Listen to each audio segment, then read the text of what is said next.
ज्या वेळेला पार्वतीशी विवाह करून कैलासामध्ये आले, हिमालयामध्येच कैलास नाही, हिमालयातच आहे, हिमालयातलाच भाग कैलास आहे.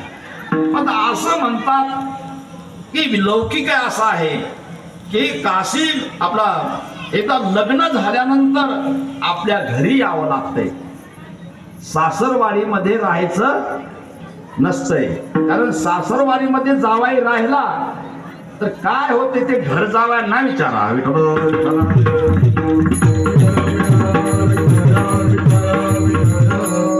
कारण जी मान्यता आहे संसारामध्ये, समाजामध्ये मान्यता आहे ती लक्षात ठेवा. दूर जावाई देव बराबर. दूरचा जावाई देवाप्रमाणे मानला जातो, देवाप्रमाणे त्याचा सत्कार केला जातो, आदर सत्कार केला जातो. गाव जावाई अर्धा, गाव जावे अर्धा.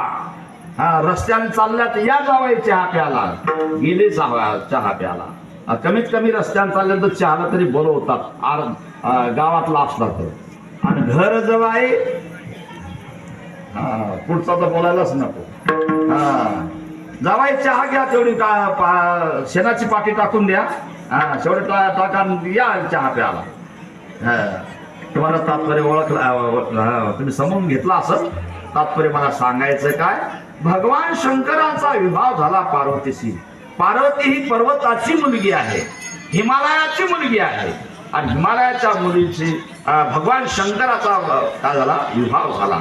विवाह झाल्यानंतर आता त्याच हिमालयामध्ये कैलास आहे आणि कैलासामध्ये ते गेलेले आहेत. परंतु पार्वतीच्या लक्षात आलं की हे हिमालय इथून तिथून कैलासापर्यंत हिमालयाचं आहे आणि हे आपल्या वडिलांचंच राज्य आहे म्हटले.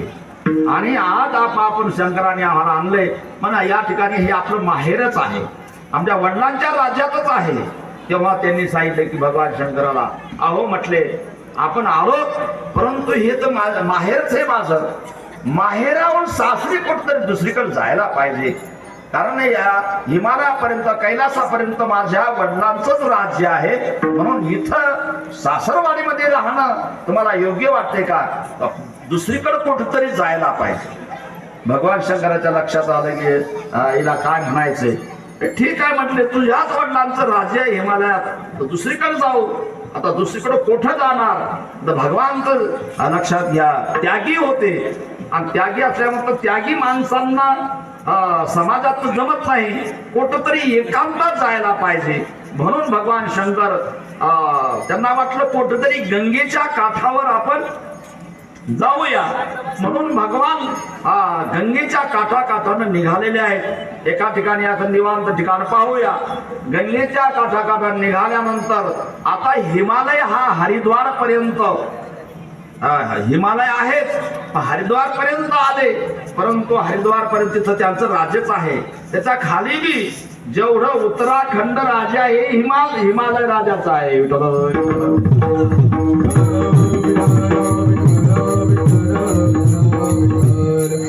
आता उत्तराखंडामध्ये जिथपर्यंत राज्य होतं हिमालय राजाचं, त्या ठिकाणी तिथपर्यंत आले. तर ते पार्वती सांगते की इथपर्यंत माझ्या वडिलांचंच राज्य आहे, आणखी कुठं जा दुसरीकडे चला. मग शेवटी त्या ठिकाणी फिरत फिरत गंगेच्या काठाकाठानं कुठं आले, काशीला आले. काशीला आल्यानंतर त्या ठिकाणी आशी नावाची नदी, वाराणसी एक वारू नावाची एक काय नदी होती आणि आशी नावाची नदी होती. या दोन्हीचा त्या ठिकाणी संगम, त्या ठिकाणी गंगा मिळालेली आहे. असा त्रिवेणी संगम त्या ठिकाणी असल्यामुळं भगवान शंकराला ते स्थान अत्यंत आनंददायी वाटलं आणि त्या ठिकाणी भगवान शंकराने राहायचं ठरवलं. परंतु ते राजा देवदास नावाच्या राजाचं ते राज्य होतं आणि त्याच्या राज्यामध्ये हा त्रिवेणी संगम आलेला होता. आणि त्या ठिकाणी देवदास राजाने चांगल्या पद्धतीनं नगर वसवलेलं होतं आणि त्या ठिकाणी भगवान शंकर त्या ठिकाणी आलेले आहेत. भगवान शंकरला एकांत पाहिजे होता आणि भगवान शंकराबरोबर त्यांचे गण सुद्धा आले होते, त्यांचे सर्व भक्त सुद्धा आले होते. भगवान शंकराचे भक्त कोणते आहेत तुम्हाला माहित असते, लक्षात घ्या. भगवान शंकराबरोबर कैलासामध्ये सर्व प्रकारचे गण होते आणि सर्व प्रकारचे भक्त सुद्धा होते. भगवान शंकराबरोबर कोण असतात,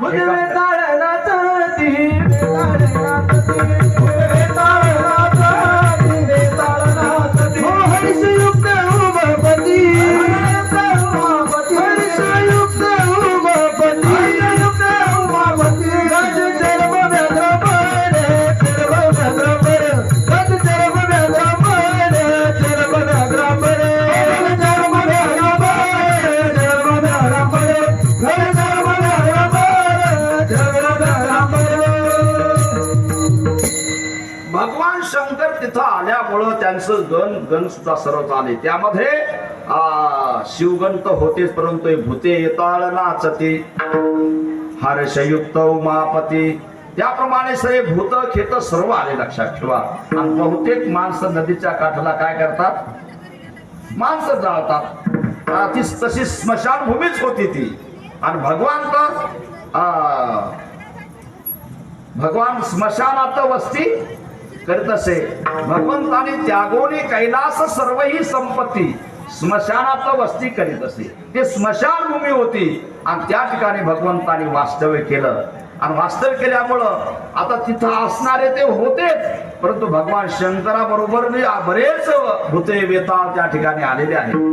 आता भूते वेताळाचं आणि मानवाचं काही जमणार नाही. आणि त्या ठिकाणी त्यांचा तो सरा हल्ला कोल्होळ त्या ठिकाणी आलेला पाहिल्यानंतर सगळे लोक भयभीत झाले. काय करायचं, त्यांनी राजाकडे तक्रार केली. म्हणजे महाराज, इथं कोणीतरी त्या ठिकाणी ऋषीमुनी कोणतरी आलेले आहेत, ते काय बिचारे ओळखतील भगवान शंकराला. म्हणजे आले आहेत त्यांच्या बरोबर बिगर तोंडाचे, बिगर नाकाचे, बिगर डोळ्याचे, बिगर मुंडक्याचे सुद्धा त्या ठिकाणी आलेले आहेत म्हणे. आणि आरडाओरड मोठमोठ्याने करतात म्हणे. आणि अशा प्रकारे त्या ठिकाणी हल्ला करून चाललाय. आम्ही राहाव का नाही अशी पंचायत झालेली आहे. राजाने पाहिलं कोण आहे, मात्र राजाला समजलं की भगवान शंकर आहेत. आता यांना हटवायचं कसं, हे जरी इथं राहिले तर आपल्याला नगर सोडून जावं लागेल. आणि एवढी प्रजा घेऊन आपण जायचं कुठं, कारण पूर्वीच्या काळामध्ये प्रत्येक प्रांताचा राजा वेगळा वेगळा असायचा. आता जसं आमदार आहे, खासदार आहे, तालुक्याचा आमदार असतो आणि जिल्ह्याचा खासदार असतो, असे लक्षात घ्या. पूर्वीच्या काळामध्ये तालुक्याचे राजे वेगळे आणि जिल्ह्याचे राजे वेगळे, अशा प्रकारचे प्रत्येक प्रांतामध्ये आपण आमदार खासदार म्हणतो तसं ते पूर्वी राजे म्हणायचे, महाराजे म्हणायचे, सम्राट म्हणायचे, छत्रपती म्हणायचे. अशा असे ज्याचं जसं राज्य असेल, जेवढं राज्य असेल त्यानुसार त्याला पदवी दिल्या जात असेल. परंतु राजे मात्र प्रत्येक प्रांतामध्ये गावोगावी राजे असायचे, लक्षात घ्या. अशा पद्धतीनं ते त्या ठिकाणी तो राजा होता, त्याची प्रजा होती. त्याला वाटलं एवढी प्रजा घेऊन आपण जायचं कुठं, बरं गेल्यानंतर दुसऱ्या राजाने आपल्याला त्या ठिकाणी स्थान दिलं पाहिजे, राहायला जागा दिली पाहिजे, असं कोणी कोणाला देणार नाही. म्हणून त्यांना नाईलाज झाला. परंतु हे भगवान शंकर आहेत आणि शंकराला इथून हटवणं किंवा जा म्हणणं योग्य म्हणजे जमणार नाही. म्हणून त्याला एकच उपाय आहे की भगवंताला प्रसन्न करून घेणं.